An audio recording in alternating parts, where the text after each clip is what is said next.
This is a reaction to a Brett Hall podcast about freedom and wealth generation and how they're intertwined. And I think Brett does a great job in outlining what I would call the Austrian School of Economics and the moral imperative of freedom as a source for the better because it allows for error correction. I want to sort of use this great essay or whatever you want, monologue, podcast, and I transition from there to our own thoughts about this, which are very similar when it comes to the sort of philosophical ground that we walk here, which is again rooted in the Austrian School of Economics, which is that ultimately the government is a gun, coercion is almost never a good solution, except when it is actually used to exert violence out of society, so society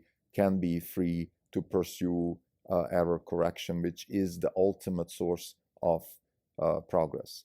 This is a Not Even Wrong podcast. It's October 12th, 2021. This is Krim Delco. For the day, the fund is up 2.7%. The market's down 10 basis points. For the year, we are up 11.8%. The market is up 15.5%. We are underperforming by 3.7%, and we have a very strong day today from Tesla and the biotech index. Driven by Tesla, Tesla has had, I think, a pretty successful weekend in Germany where they had the county fair in Giga Berlin. I think paving the way for the opening of Giga Berlin, showing some of the real good technology that they have. I think overall this weekend was a pretty good success for Tesla, which is driving the stock. We also have a bit of a recovery on the CRISPR side, coming from the allogene fiasco from last Friday. But today, after the close, CRISPR Therapeutics is going to do a conference call about publishing data about CTX110, which is their allogenic CAR T cell therapy trying to attack cancer. And hopefully we get some good news here. Hopefully we can abate some of the fears that were spread through the allogene problems. If not, then we could see a further decline. But this is the life of biotech. I've spoken about this in one of the recent episodes about the notes on biotech investing and the risk reward. So please refer to that.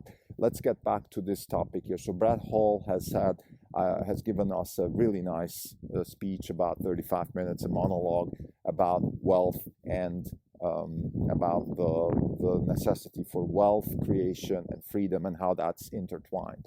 Here at Orange Capital Partners, we've always said that wealth creation generates freedom, and freedom generates wealth creation. So one begets the other, and it's kind of like a circle in a sense that you can't have the one without the other. They're both intertwined. It's the same thing.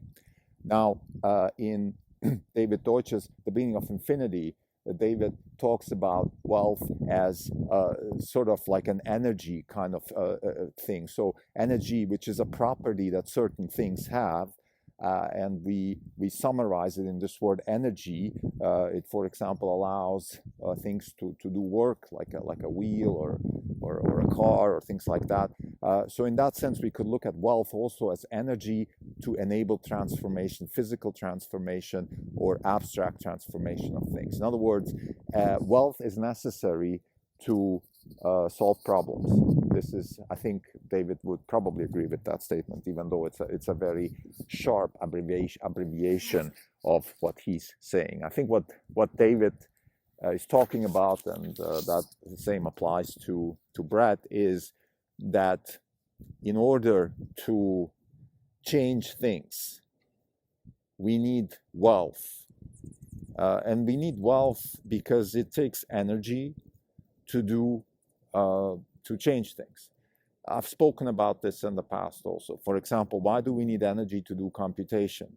I've given the example of the valley in Switzerland, where I can go to one side or the other side of the valley to see where the rocks fell. This is another way to explore a counterfactual. Is the rock left or right? That is, in a nutshell, a very basic form of computation, and it takes energy. You have to actually walk up the valley and see where it is. So I think I'm using this, of course, as a crude analogy to just show that in order to explore counterfactuals, which is actually computation, you need energy. And if we now take it to the next, a little bit more abstract level, exploration of counterfactuals is really what try and error is, or error correction. Because correcting an error is just a the exploration of a counterfactual and then choosing a better versus another one. So, for example, we have a solution for something, and then we try to find better solutions for that something by exploring counterfactuals. That's why computation is so key, because computation is just another way to say an accelerated form of try and error, of an accelerated form of exploring counterfactuals. So putting all this together now, and again, getting back to Brad Hall's really very good exploration of the context of wealth and freedom, he says that coercion and centralization of ideas is not necessarily good or bad in an absolute form. It's just not as good as the freedom of exploring ideas, because freedom of exploring ideas offers the opportunity for a faster and better way of exploring counterfactuals, and therefore gets you faster to better solutions. Karl Popper says that, let's say, democracy is simply the replacement of leaders without violence and coercion, and you can then extrapolate that to any kind of process, the free market, the scientific method, any kind of these, all of these things that sort of grew with the Enlightenment are just other means of saying that we replace ideas with better ideas. We replace leaders with better leaders. We replace products and services with better products and services. This is what the free market really means.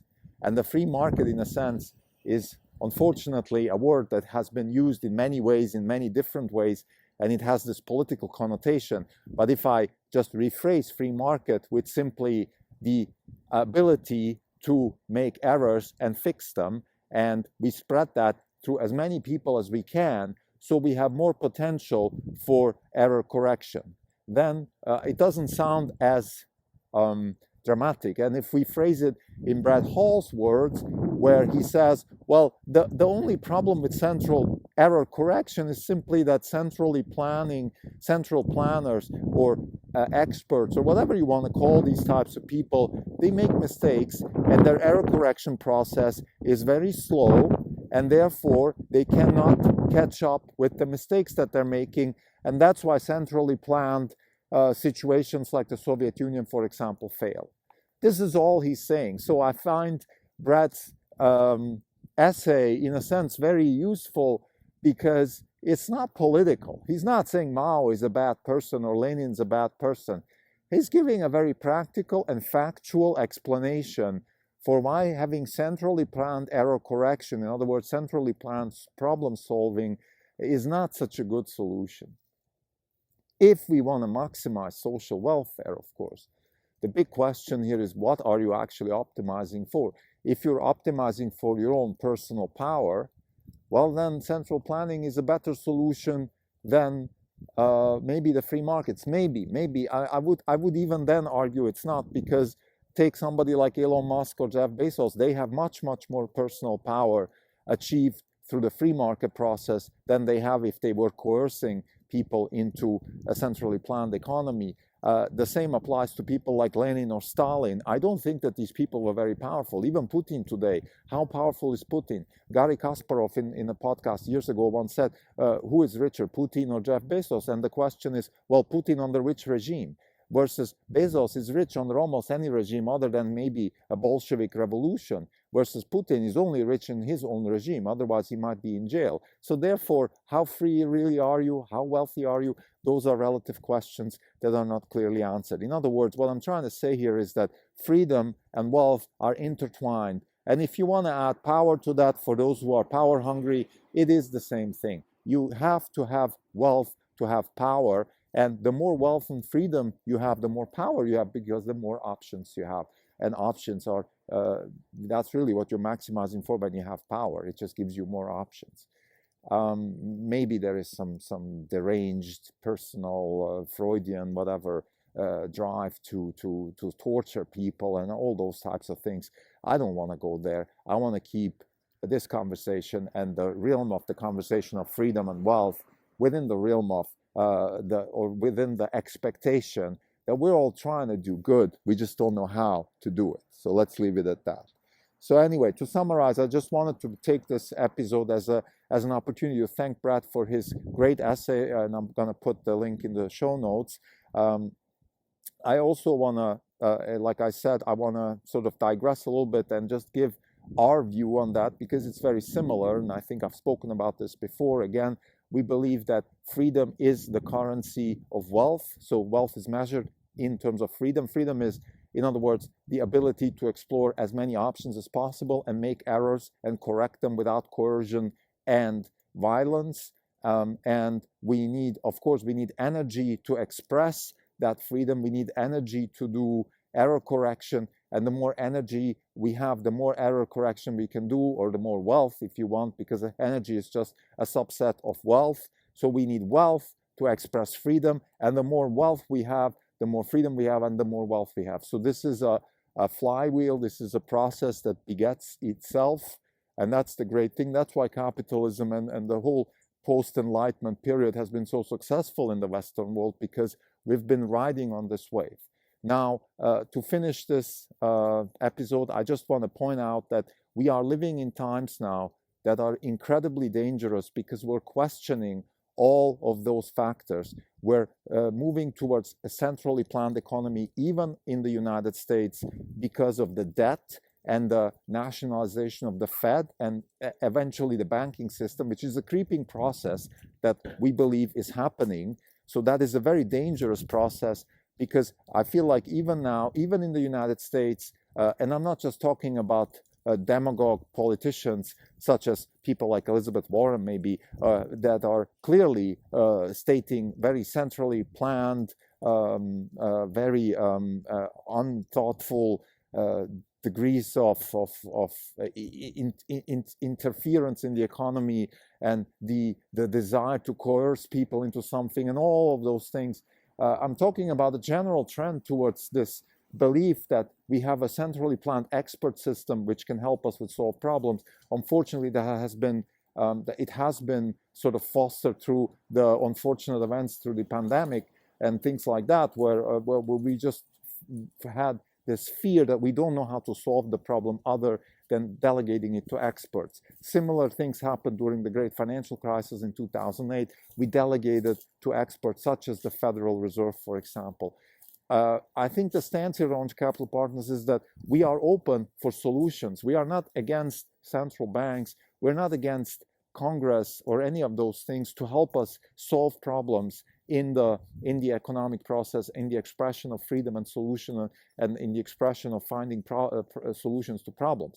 What we're against is that we're crowding out everything else. What we're against is that what we fear is that, for example, again, through the financial system being centralized and monetized through the Fed, that we will have a crowding out of other options. And that is the danger. For example, we have people even in the US saying that the Fed should be doing something about global warming. The Fed should be doing something about things like equality or equity and all those things. And we're not absolutely not against equality. We're not against equity or any of those things. But we're absolutely appalled against to the idea that the Fed should be doing these things, because that's not the business of the Fed. So we have to be very, very careful. We're on very thin ice. I've mentioned this also in the discussion of the Lenin biography I just recently finished and discussed. And as far remote as the Bolshevik Revolution is, time-wise, and also space-wise, if you want, it is not so far away. We are, the question of Lenin, the question and the desires and the emotions are very similar today. So we're not that far away. And we have to be incredibly careful. It's a very fragile system. The system of error correction, freedom, expression of freedom, and the collective error correcting mechanisms of the free market, those are very fragile systems that can be destroyed by coercing central powers. And there are people and systems and organizations that are inclined to try to centralize power. That is also part of I guess, the natural evolution of things, that we have this tendency to spread and then this tendency to centralize. And I think it's all of our collective duty to fight with words and arguments for the persistence of a freedom evolving system, of a freedom nurturing system, because freedom generates wealth. Wealth helps solve problems, and with the solution of problems, we achieve progress. Thank you.